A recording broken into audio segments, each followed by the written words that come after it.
अगर foundations of agronomy पर exam में सीधा सवाल आए तो सबसे पहले कौन सी कोर बात बोलनी चाहिए। अब इसे सीधे इंपॉर्टेंट फैक्ट से समझते हैं। हर सीन में एक क्लियर बिंदु और उसका मीनिंग साफ करेंगे। सबसे पहले बेस बिंदु देखें। एग्रीकल्चर को सिर्फ फसल ग्रोइंग नहीं समझना चाहिए। ये साइंस है क्योंकि सॉइल, प्लांट तथा वेदर को ऑब्जर्वेशन तथा एक्सपेरिमेंट से समझा जाता है।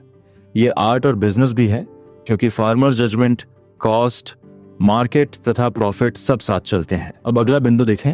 एग्रीकल्चर एक सिंगल डिसिप्लिन नहीं है बल्कि 7 मेजर ब्रांचेस का ब्रॉड फील्ड है। इसमें एग्रोनॉमी फसल प्रोडक्शन, हॉर्टिकल्चर फ्रूट्स तथा वेजिटेबल्स और फॉरेस्ट्री फॉरेस्ट रिसोर्सेज को संभालती है। एनिमल हस्बेंड्री पशुधन मैनेजमेंट को देखती है। फिशरी साइंस फिशरीज को संभालती है। एग्रीकल्चरल इंजीनियरिंग टूल्स तथा इरिगेशन को संभालती है और होम साइंस न्यूट्रिशन साइड को जोड़ती है। अब अगला बिंदु देखें। एग्रोनॉमी शब्द ग्रीक रूट्स एग्रोस तथा नोमोस से बना है और इसका literal meaning art of managing fields माना जाता है।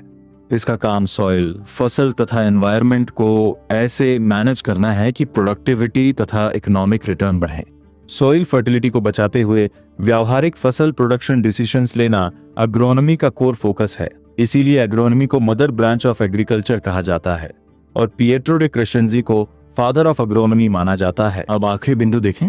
एग्रोनॉमी को 3 मेन ब्रांचेस में समझा जाता है: फसल साइंस, सॉइल साइंस तथा एनवायरमेंटल साइंस। फसल साइंस वैरायटी को, सॉइल साइंस रूट जोन तथा फर्टिलिटी को और environmental science weather climate effect को समझती है।